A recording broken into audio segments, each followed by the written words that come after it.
Gentlemen, to welcome us all, I'd like to call Sir Pocholo Padilla of Prime Stacks Promotion.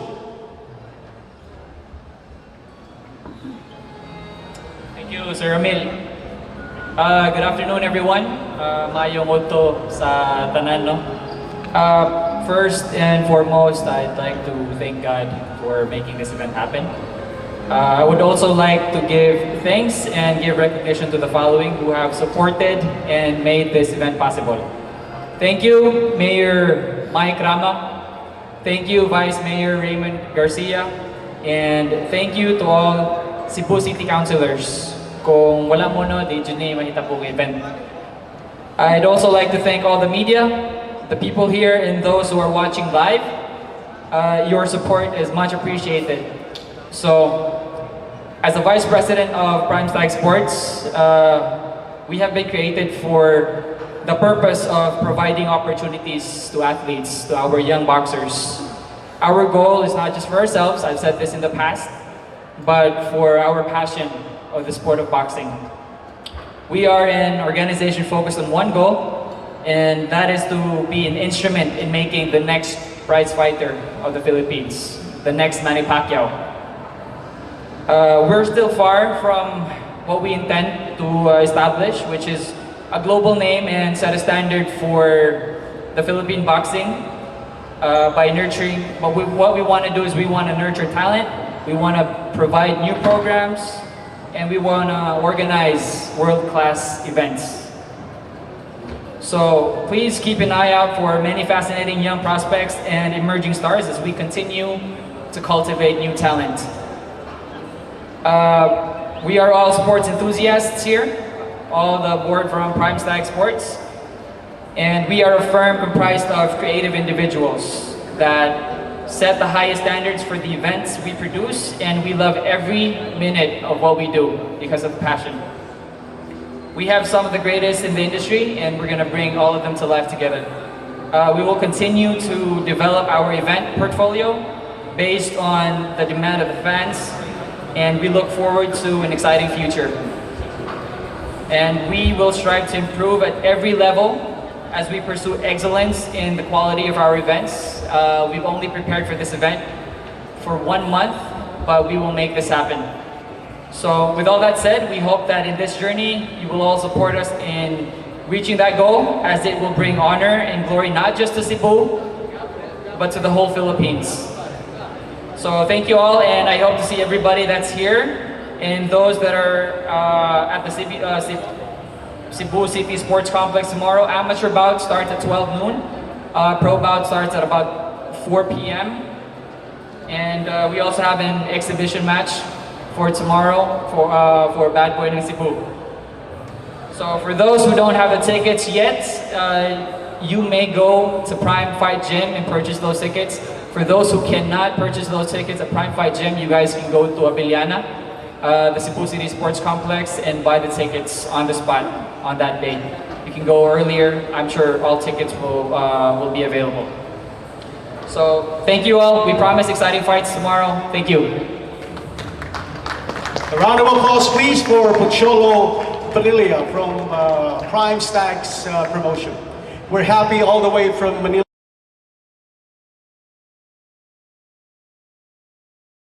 Inspirational message. A round of applause, please, for Attorney Richard Clarin. Sir. Hello, good afternoon, everyone. First and foremost, I would like to thank everybody for the very warm welcome. To our friends, partners, especially our Prime Stack promoter, Attorney John Jigo Dacwa, Panero, thank you for promoting this event. To our VP, Mr. Pocholo Padilla. Thank you very much also to the local government unit, all the people who worked hard to make this event happen. Sabi nga ni Pocholo, parang isang buwan lang.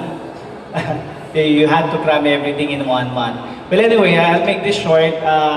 Nagpapasalamat po ako for your continued support for the GAB, and your GAB family will always be here to support all professional sports, especially boxing. Alam ko po mga Pilipino, we all love boxing. I grew up watching international and our Filipino boxers, including yan si Pacquiao, sila Don Nietes, yan. And recently si champion natin, WBO, si Martin, yan. Si Melvin pala, sorry. Oo. At meron din tayong up and coming na fighter na si Martin. Well anyway, ang push po ng ating Pangulo sa kanyang termino ngayon is to make sure, kasi we understand that there's a lot of problems plaguing yung boxing sports natin. We have problems here and abroad. Internationally, they are saying that, our Filipino boxers are just, being made parang guinea pigs to gain numbers for the professional fighters. We will look into this po. We will make sure that our fighters, when they go abroad, we'll ensure that the matchings are correct, that the experience are correct, so that our boxers have fighting chance. Kasi alam natin, itong mga boksongero natin to, hindi lang naman to sport sa kanila. This is their livelihood, this is their family's livelihood.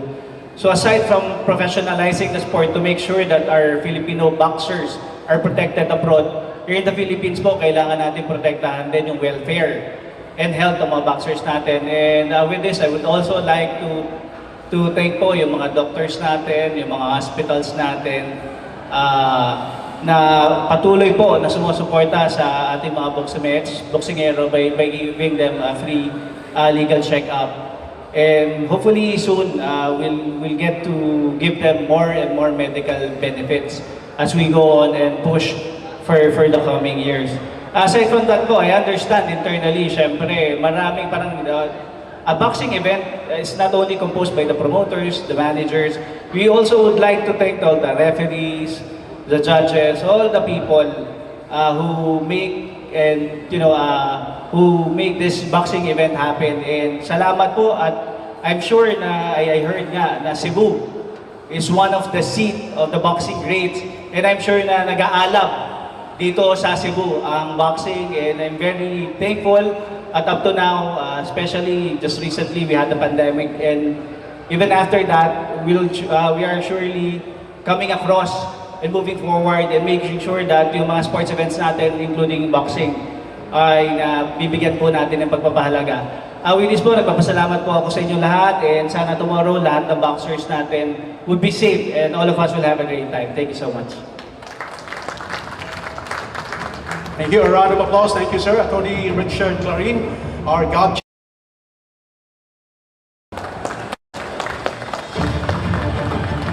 Thank you. Magandang umaga. Good morning to everybody. Good morning to Chairman Clarin, Attorney Clarin, and good morning to Pochola and Attorney Daco and the rest of the crew ng Primetime promotion. Thank you for putting up this fight. Thank you for putting up another event that will showcase the best versus the best against the best, which OPBF is advocating for all these years. This fight tomorrow is a manifestation of the continuing support of OPBF, not only to Philippine boxing but Asian boxing. In behalf of our President, Frank Hadley of Australia, and the Vice President, Hubert Mead, which initially tried to be here today because they recognize the gravity and the importance of this event tomorrow, wherein we will be pitting against, we will be pitting Melindo, our former world champion, against a very tough Thailander. Unfortunately, on the last minute, President Hadley had to back off, but he would like to extend his congratulations to Prime Stag, and hopefully he will be able to visit the Philippines soon in support its quest to finding the next Manny Pacquiao. I will not belabor this speech, and I just hope a good fight tomorrow, safety to the fighters, and let's start it. Thank you.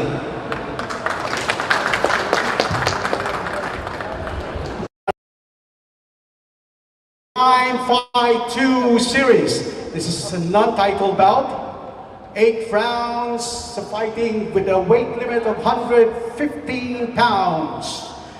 Introducing first, from Compostela Valley.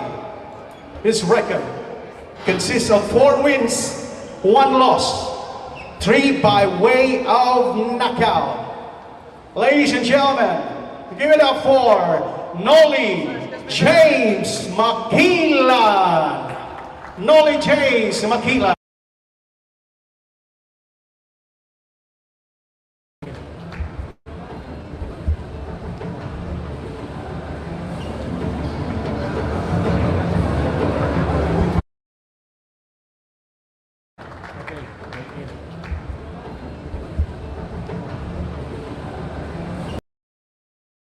On the scale right now, Nolly James Makilan.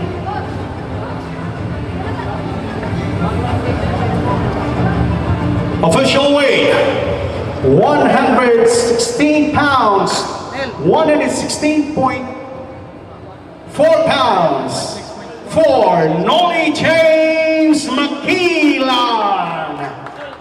Nolly James Makilan.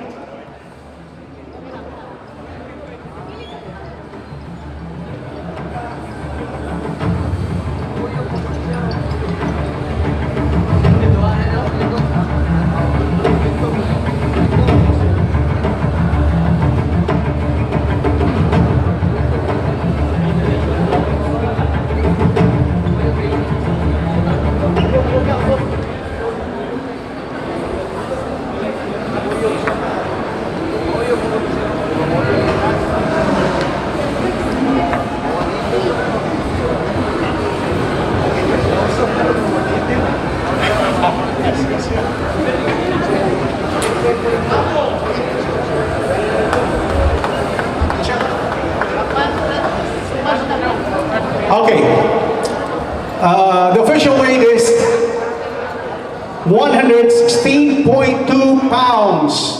Round of applause for Nolly James Makilan. Next to step on the scale, the reigning World Boxing Foundation Australia Asia flyweight champion from Talisay City, now moving in Barangay Gosay, Cebu City.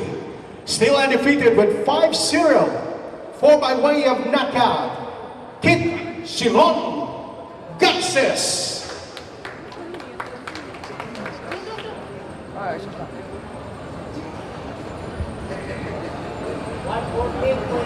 Official weight, 114 pounds for Kit Silon Garces.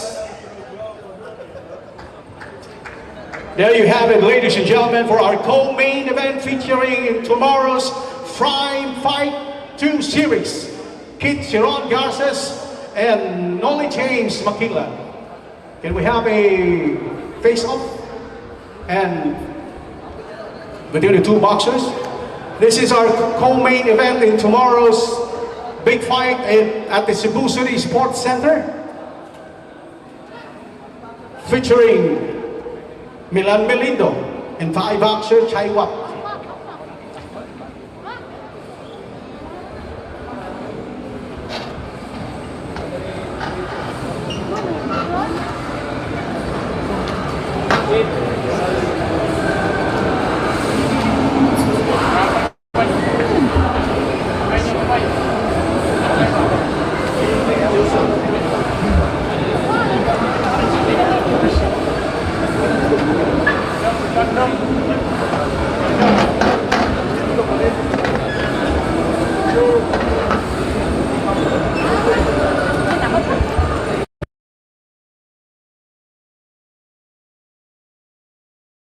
The current WBC Asia Boxing Council Continental Featherweight Champion, Chaiwat Buatkrathok. Chaiwat Buatkrathok.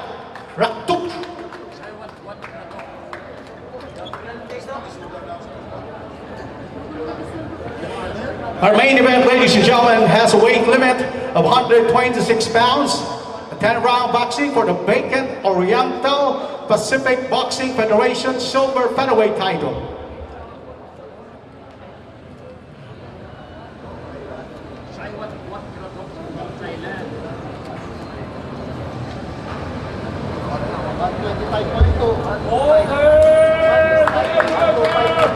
$125.2 pounds for the Thailander, Buatkrathok, his official weight. The reigning WBC Asia Boxing Council Continental Featherweight Champion with 38 wins, 7 losses, 25 by way of knockout. Ladies and gentlemen, I'd like to step on the scale this time. He is the underdog with 64-36 in favor of the Thai boxer. The much-awaited comeback fight of the former IBO light flyweight champion, now fighting for a heavier weight under the featherweight class. He has a record of 38 wins, 5 losses, 14 by way of knockout.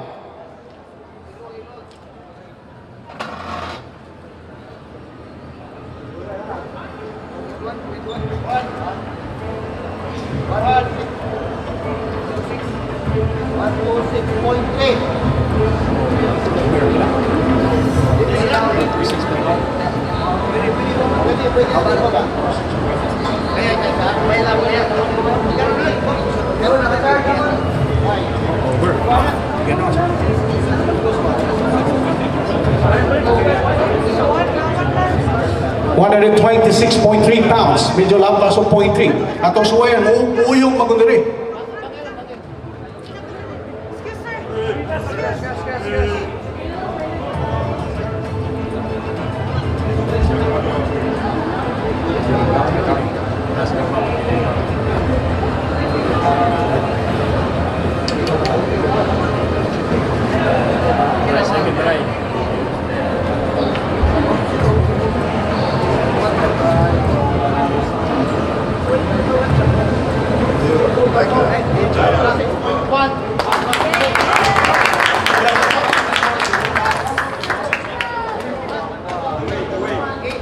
$126.1. Kamay na lang.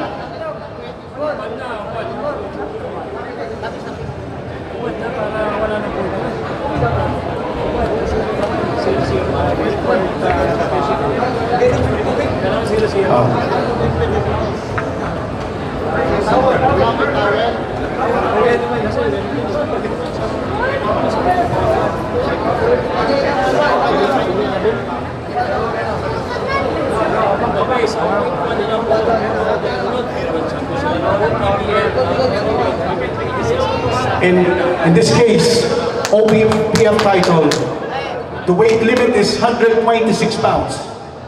So, it should be the exact pounds.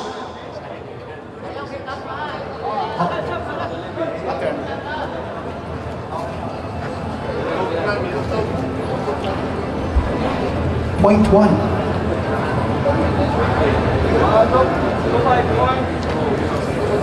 Point nine.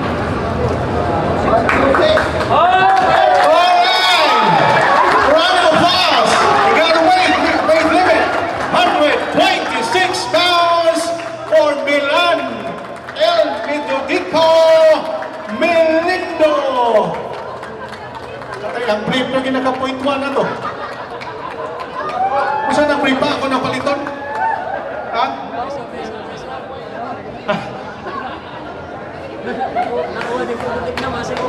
Mahalo na ka brief. John Chapman wants to buy that underwear.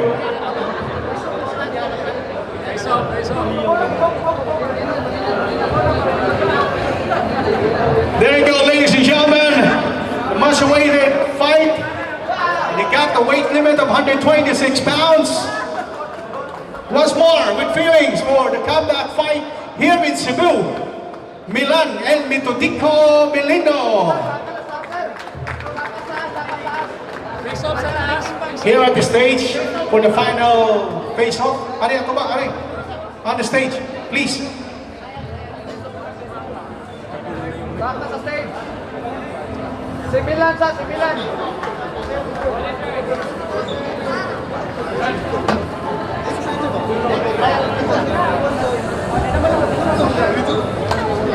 Okay, Milan.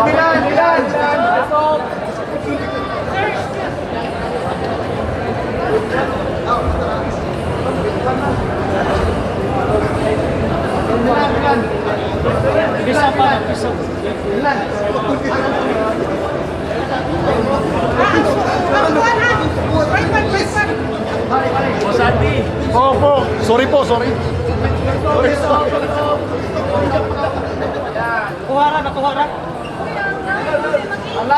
Good luck to all our boxers, especially these two protagonists here, Milan, Melindo.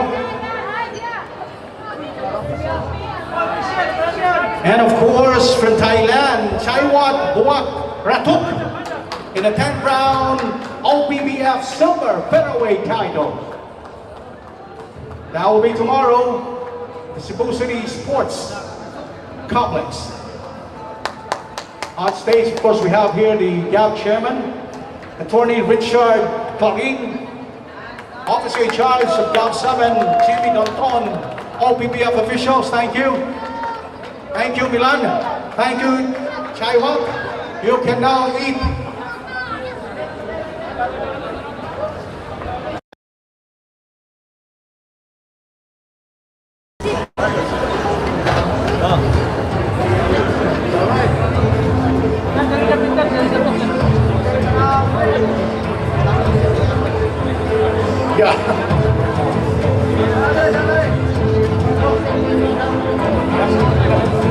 It's your official weight. 116.1 pounds for Henry Floor. Round of applause for Henry Floor.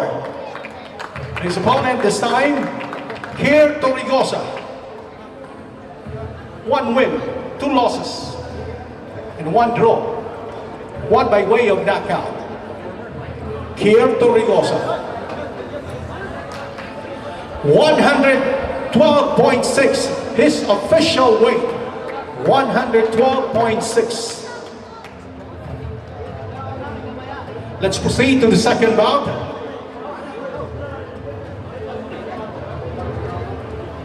The second bout for tomorrow's fight, January 11, that's tomorrow. Let's have the second bout, Mr. John Ray Labajo. It's a 4 rounds of boxing with weight limit of 112 pounds. Face off today, face off. Here, Torrigosa and Henry Floor.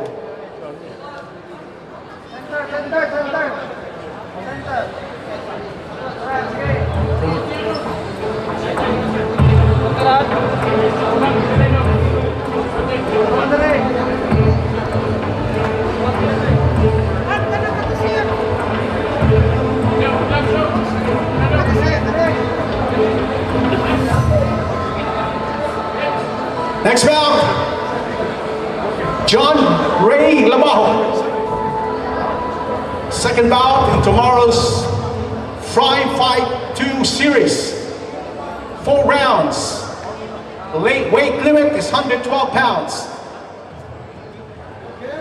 This is John Ray Labajo.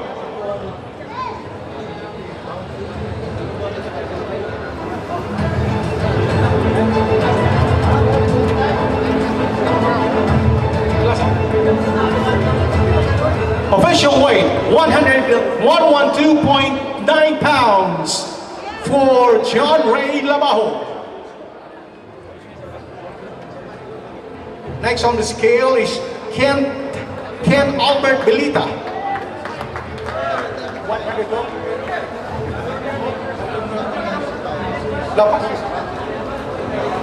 112.5 pounds for Ken Albert Belita. Next bout. Wow. Face off. Here, Teresa.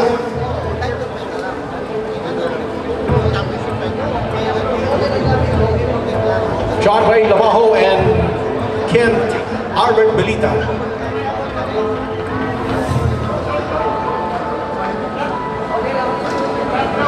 Please stand by Carlo Bacaro and Ryan Sermona. Okay, let's proceed. For 8 rounds of boxing tomorrow at weight limit 147 pounds for the welterweight division.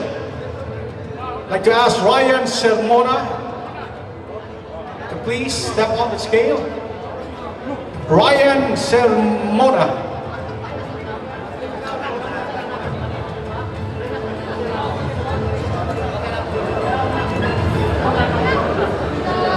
Ryan Sermona, 21 wins, 11 losses, 1 draw with 14 wins by way of knockout. This is for the welterweight, 147 pounds limit. With official weight, 139.8 pounds for Ryan Sermona. Next is Carlo Bacaro. With 9 wins, undefeated, 6 by way of knockout.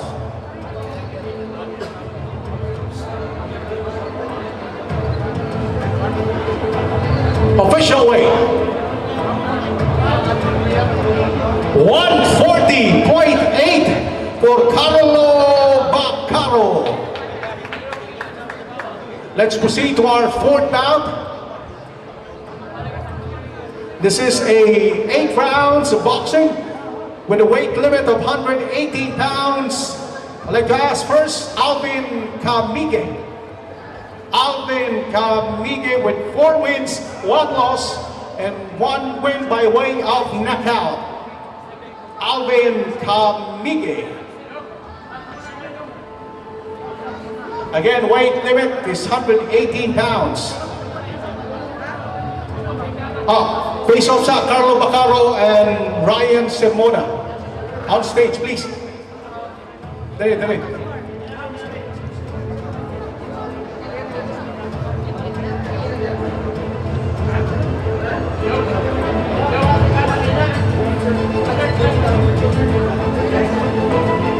Can we have the coaches and trainers of both camp as advised by Army Nahera?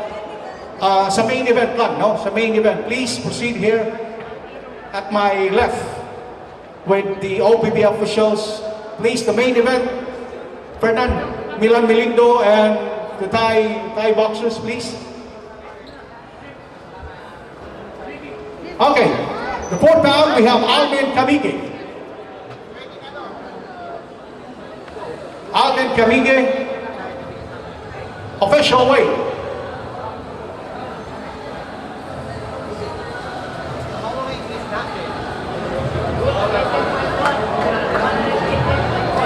Official weight, 118.1 pounds for Alvin Camige. Next is from Prime Stag Stable, Marco Pomar. With 4 wins, 1 loss, and 2 wins by way of knockout. Official weight,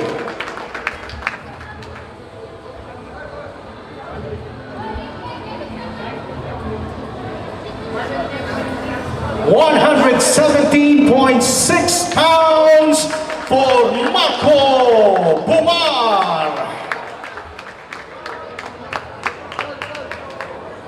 There you go, ladies and gentlemen. Can we have a break before the press conference? Sir Nahera of OPBF wants to talk to the manager and the trainer of Melindo and the Thai boxers. Over here, asan to si Sir? Dito pala. Let's have a 5-minute break, then we'll proceed to our press conference. Stand by, our friends from media. We have here CDN, Sunstar, Freeman, Banat, Super Balita, of course, a new friend here from Powcast, Sir Pow Salud. Attorney Jinko Quijano, Sir columnist of Sunstar Sports. Of course, Tony Antokop of News Star. Thank you, Don.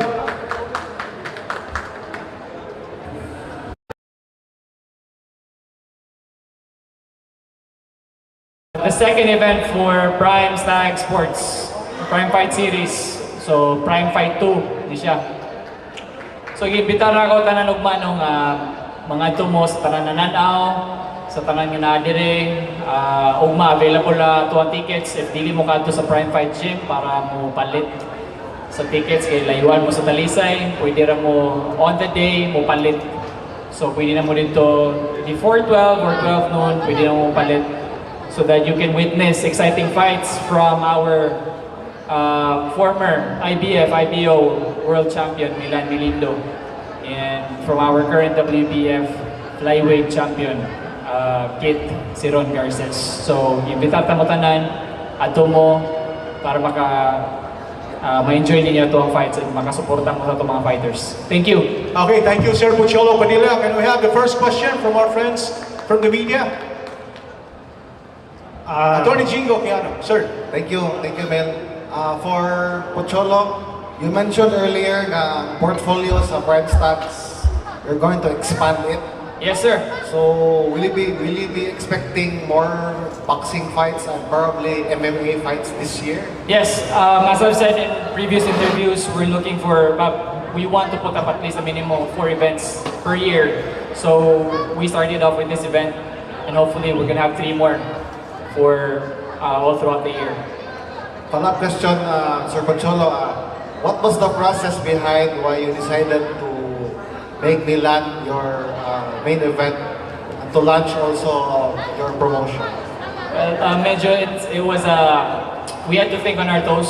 So the original main event was supposedly Albert Pagara. Yeah, and that was decided sometime December. So they had other plans. That's why we had to find another main event that can pull the crowd. So that's why we contacted Melindo. He was up for the fight. We had an agreement, and we were both positive in this endeavor. So hopefully we can build a better relationship in the future.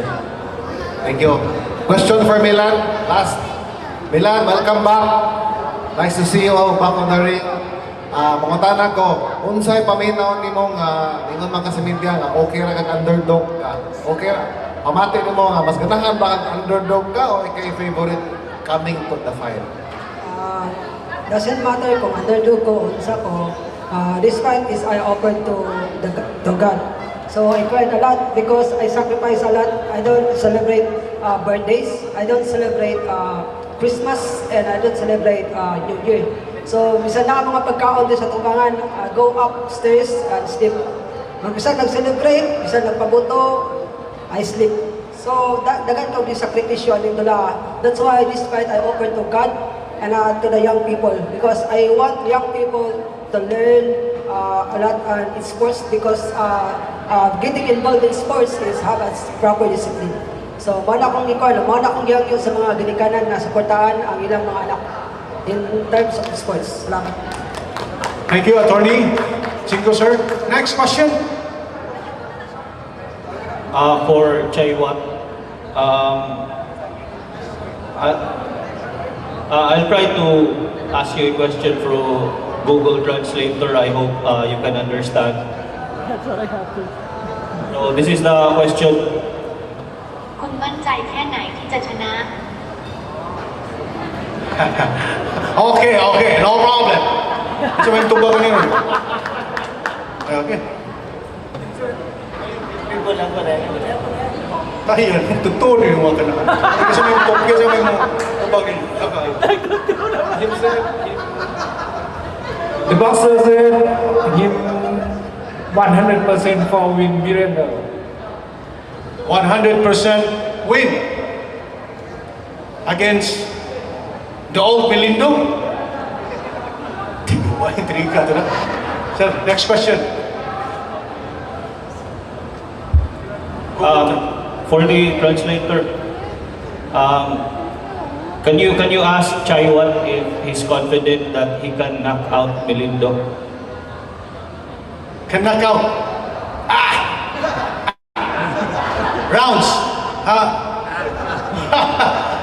Round 6.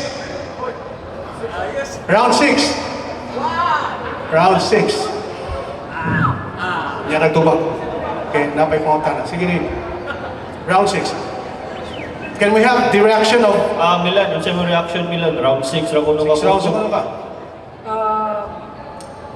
Kailangan mo sa istorya sa mga fighters to make the crowd ng excited. So may wala na sila. Round 6 na. Wala na, kaya na ako. Ako wala, budaw yung ko. Wala lang kala mga terms sila, pero deep inside, makita yun ang katang sa dula. Makita yun sa aktual, makita yun ninyo. Wala kung kaya ka kamunta, matulid ko, musuporta, moral support. The best ang moral support kaysa musuporta mo just like, tara mo dito sa TV, katanaw mo. So, kaya kamunta na dyan. Kung tanaw nyo dito, kaya makadasig sana ako, makita mo, makagibak. So, para rin nato. Dali rin para lang sa ako. Dali para rin nato. Philippines versus Thailand. Thank you so much. Thank you, Milan. Another question from Rika Aquino. Hi. Hi, ma'am. Hi, hello. This question is for Kit. Hi, Kit. So, tanong lang, no, since ikaw ay newly minted WBF Australasian champion, paano nagbago yung buhay mo since that win? And how does this sort of like motivate you para dito sa susunod na laban mo? Yung last fight ko, malaking tulong po sa akin yung experience na naging 8 rounds hanggang 8 rounds yung laban namin kasi last fight ay nung before that fight is nasa 2 rounds, 1 round lang yung kalaban ko is yung last fight ko is umabot talaga kami ng 8 rounds. Tapos after that is nakapahinga akong isang linggo tapos nag-training kami ulit. Grabe na yung training namin. Mas dinodoble pa yung training namin yung tulad ng last fight ko para sa magandang laban na ito. Thank you and good luck tomorrow. Okay. Any more? We have Erwin Larasan of Super Balita. Kay Makinlan. Ay.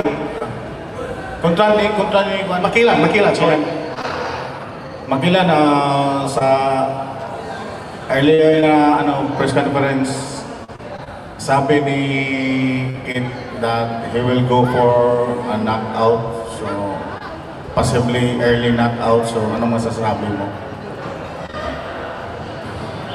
Sa akin lang bibigay ko lang yung pinakamagandang laro namin sa mismong laban. Ipapakita namin mismo. Yun lang. Okay. We have the official interpreter. Later on, we will introduce. Sige. Pinoy Boxing Prodigy. Pinoy Boxing Prodigy. Sir. Pinoy Boxing Prodigy. This question is for Milan. Milan, are you confident that you still have the power at kaya mong i-knockout si Buatkrathok?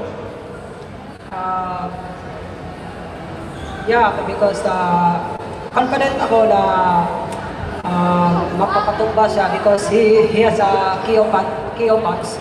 So pag malakas ang kalaban kasi as counter punching, we need timing. So dapat the timing will knock him out. So it's hindi ko masasabi kung ilang rounds dahil magdepende po yan sa kanya kung kailan niya ipapalabas yung malakas na suntok. Because as a counter puncher, you need to think, hindi ka pwede basta-basta sumuntok ng malakas dahil malakas ang kalaban, kailangan mo ng timing. So, confident ako na may panalo ko tong laban at mas confident ako na may pakita ng magandang laban. Hindi lang for knock him out, but to make the crowd na, this is boxing, but this is the boxing. This is science, sweet science of boxing. Not only because we're not like manok ba, pangsabong. pag manamatay, iiawin. Kami, this is our profession. This is, pag matalo kami o manalo, is good experience. So, para sa susunod na laban, it's an experience. Don't bully us. Don't bully us if we lose, because the failures is a part of success, massive success. You need to think of that. So, dagan salamat. Okay. So, Champ Melindo, another question. Nag-champion ka sa 108. Ilang division yon na mas mataas kumpara dito sa featherweight division? If ever makuha mo yung OPBF silver featherweight belt, ang plano mo ba mag-stay sa timbang na yan o bababa ka ng timbang? I plan to stay this way. Kasi hindi ba siya na maliit ang nilalabanan ko doon. As we look up the Manny Pacquiao, Senator Manny Pacquiao, People's Champs Manny Pacquiao, and then Mercy Tugista, they fought small weight. They lightweight, light flyweight, and then they go up. So, nasanay kasi tayo sa amateur boxing. When we say amateur boxing, kailangan maging maliit ka para siguradong gold. Kasi parehas lang yung incentives eh. Di ba? So, paliitan. Dito sa professional, you need to find your exact weight. Kung saan ka malakas, saan ka komportable. Dahil pag nagdadayet ka kasi, babawas yung lakas mo. Pagkuha ng timbang kasi, kung pagpili ng timbang, it's a science. It's a sweet science din, pagpili ng timbang. Kailangan maging comfortable ka sa timbang mo. Kasi pag nagdadayet ka, very stress. Thank you very much. Okay? Next question, Sir Pow Salud. Powcast. Alright, first of all, I'm glad to see you back again, Milan. Napanood ko yung comeback mo from Zamboanga, pero yung laban mo sa Zamboanga is very different dito sa laban mo ngayon. Ano yung mentality mo coming into this fight? My mentality this fight is to enjoy the crowd, magiging happy yung crowd. I want to educate people about the boxing, the deep science of boxing. Because pag sinabing boxing, kailangan sa utak nila matumba. Kailangan mabugbog. You need to think that boxing now is evolving. So kailangan evolve natin yung boxing dito sa Pilipinas. Kailangan ng suporta. Kailangan natin ng suporta at saka yung pagdadasal, yung prayers. The most important is prayers to protect not only us, but also to the opponent. Kasi hindi namin pwedeng ipagdasal na madisgrasya yung kalaban. We need to fight in, ganyan ba? Na yung patas. Dapat patas. Also kanina, sinabi mo yung timbang, yung tamang timbang. Pero sa weigh-in, medyo nagkaroon ng issue. Kumusta ang kondisyon mo ngayon? You ready to go for the full 10 rounds ba to? Yeah, kaya ba? Yung condition ko po ngayon is napakaganda. Kasi yung people around is so positive. The Primetime Sports Promotion, the Primetime Gym, if you want to learn boxing, here in Talisay, we have a private gym. Pwede ako magturo doon sa inyo the proper basic of boxing. Then, my coach, Fernando Cornes, were there. He taught me a lot. Yan, pagdating sa ensayo, very strict. Yan ang badyaw. Parang badyaw. My coach, my ultimate coach, success. Siguro yung last question po, Milan, you're 34 years old. You've accomplished a lot na, marami na sa boxing. Ano pa ba ang plano ni Milan Melindo sa boxing? Siguro tanong sa'yo at sa manager mo, anong plano nyo in the future and your comeback? Plano ko is to educate talaga yung mga manunood about boxing. Hindi na kasi you think always that knock him out, kailangan may matumba. Dapat mapanood na yung science sa boxing. Kung gaano kagaling yung isang tao. Like Mayweather, you don't appreciate the style of Mayweather, but outside the country, they appreciate it, di ba? So we need to evolve. As a people watching the boxing, we need to evolve na ang boxing hindi lang patumbahan, kundi pagalingan ng mga technique at strategy. How we win the fight. So paano ipanalo ang laban sa kalaban na knockout punching, sa knockout puncher. Because he has 25 knockout with 38 wins. So, napaka-differential. Underdog nga ako sa mga online posting. So, it doesn't matter. I don't care about it because boxing is different. Thank you so much. Sir Pao. Thank you, sir. Yes, sir. Sorry, sir. Yeah, so natanong mo kung anong plano namin at 126 for Milan at his age. Well, he's at 34. Of course, he's not getting any younger. So we're looking for the fastest route towards the WBC ranking. And for us, as per the supervisor of the OPBF, so we agreed on the fastest route towards the WBC ranking is through the OPBF. So once we get, hopefully, hopefully if we get that belt, it's gonna bring us closer to Milan's goal in getting that rematch for Estrada in the future. Last na talaga, promise. Intrigahin ko lang si Coach Fernando Ocon. Okay, Fernando, Coach. Trivia sa mga hindi po nakakaalam. Yung coach po ni Buatkrathok, nakalaban po ni Fernando Ocon ng 2 beses. At hindi pa po na natalo si Fernando. 2 beses po siya natalo. At in-interview ko kahapon yung coach na world champion pala, FYI, world champion po pala dati, yung coach, si Sirian. Anong masasabi mo? Tatalunin ka rin daw niya, ngayon as a coach, babawi ba ang Pilipinas sa Thailand bukas? Siyempre, babawi tayo kasi Pilipino tayo. Lalaban tayo hanggang sa huling halakhak. Kasi ito si Sorian, malakas at saka magaling rin. Iwan ko lang sa bata niya at saka sa bata ko kasi yung training namin, grabe rin eh. Saka good luck na lang sa kanila. Sana magigihan nila at kami magsisigap rin na manalo. At after ng boxer lalaban, yung coach na naman, rematch. Kaya kung sana ko, pila ka, natumpa ka ako. Wala siya katumba, di siya kulatan ako eh. Pero pildi ka. Hindi ko kay, business naman ta, trabaho naman ta. Work naman ta, work. World champion naman, 158 pounds. Sige lang, storya ka niyo. Atong tawa, we will call the official interpreter of the Thai, Bad Boy ng Cebu. Bad Boy, halika dito! Hoy! May exit naman eh. Bad Boy. Before the main and the co-main event, si Bad Boy, luwa ni, o mga lawa. This is a former world champion. Hindi, joke lang. Bad Boy. Invite also our friends. Now, before the main and the co-main event, di ba, you will also show your wares tomorrow. Kasi may mong kontra na, kinangutan na. Akong kontra, taray. Katonduha, tabangon ako to. Mga idol, mag-invite ko sa away na mo umapon ni Champ sa mga undercard. Na akong ipakita po na ako ang kamay burit. Dili, talent, burit. Umunday talent ni.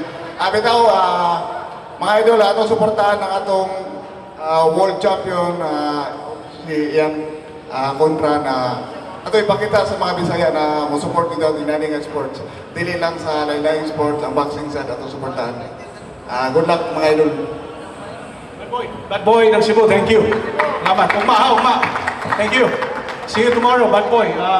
Sa exhibition match against a amateur. Maging yung hanli, no? Pero ugma na, mas para na yung gamayng trail. We have more questions? Sir Alvin Go, Real Fight PH. Hi, Sir Alvin. Yes, good afternoon. Ang tanong ko kay Kid Garces and to Sir Pocholo also. Assuming that Kid Garces win this fight tomorrow, what's your future plan for our WBF champion? Future plan namin for Kid Garces, di pa namin pagplanuhan talaga. But what we aim for him is to get as many belts as much as possible. Give him the experience that he did. Most likely, maybe we may challenge for the Gap belt if he gets into ranking.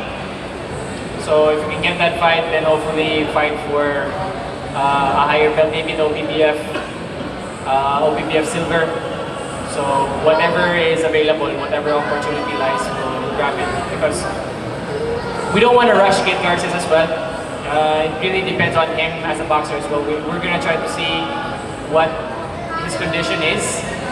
And if we think he's ready to go for bigger fights, then we're going to let him fight. Okay? And it's? Oh, yes ma'am. Yeah, quick questions lang so that we can have lunch. For Sir Pocholo, Yes. yes, so you've been saying time and time that you want to be like the next Ala. You want to be that big of an influence here in Cebu as a promotion. And now, you have Melindo, who was incidentally one of the biggest stars from Ala Promotion. Did that sort of narrative come into mind when you were planning this out? No, actually everything has been a coincidence. Everything has been a coincidence. This was not part of the plan, and we were not expecting to have a world-class boxer under our stable. So it was very coincidental because on the day that we knew that Pagara was not going to be able to proceed with the January 11 fight, we had to look for another boxer. So we had to find one. And when I asked Fernando Ucon if he knew other boxers that is capable to have a main event, we contacted Milan. And on the day that we contacted him, Milan told us that he already has a ticket coming this way to Cebu, but for different plans. And he was about to cancel that ticket because of some personal matters. And I told him, if we can have you fight on January 11, are you going to take it? So he said that he will think about it, and then he got back to us and he will fight for the belt. So that's how it happened, and then everything came together. He did not cancel his ticket, and he trained under our stable right away. The perfect coincidence. Exactly. And last question to Champ Melindo. Champ, homecoming fight mo ito. After a long time na hindi ka nakalaban dito sa Cebu, gaano kahalaga na lalaban ka ulit sa hometown mo? Nakakadagdag motivation ba ito? Alam ko, you're very cerebral talagang nag-iisip ka. So ano yung mga tumatakbo sa isip mo when you accepted this fight here in Cebu? Ang tumatak sa isip ko when I accept this fight is na natanda ko yung mga bata na tinuturuan ko. Madami akong tinuturuan ng mga bata from Cagayan de Oro, from Cebu City, from Zamboanga. I want them to be I want to encourage them na ang kanilang coach ay hindi basta-basta. Yung tinuro ko sa nila is comes from my heart. I need them to learn from me. Not only learning about boxing skills, but the attitude of a fighter, quality fighter. That's what I accept this fight because I want them to inspire. I want them to be like me. I want them to be like me or surpass me. But the great character, with a great character. Thank you so much. Yeah, we have here Jan Chapman of Primetime. Ito na Jan. Question from Milan. Milan, Fight Gym, sorry. is this your biggest adventure? This is the part of adventure. Boxing is an adventure. So I want to thank the Prime Fight Gym for adopting me, for let me train the Prime Fight Gym. And I want to thank to Sir Pocholo, Sir Vic, the behind of this Primetime Sports. Behind of this Prime Fight Sports promotion. And I want to thank my coach, conditioning coach over there. Coach Steve, my conditioning trainer, helped me a lot. We quarrel sometimes. That's good. Quarrel is good for, for excellence. Thank you so much. More questions? Okay No? na, translator? Dali, translator na tayo? Apa yun? Wala na. No more? Ako na. Okay na, okay na. Basta niyo siya, lami ko ng puchero gabi. Anyway, that ends our press conference. I'd like to thank Prime Stacks Promotion, Cebu City Government, SM Seaside, thank you, salamat kayo. OPBF official, Sir Arnie Nahera, sir. And of course, our Games and Amusement Board, our OIC, Sir Jimmy Danton, and of course, no less than the chairman, Attorney Richard Clarin. Inviting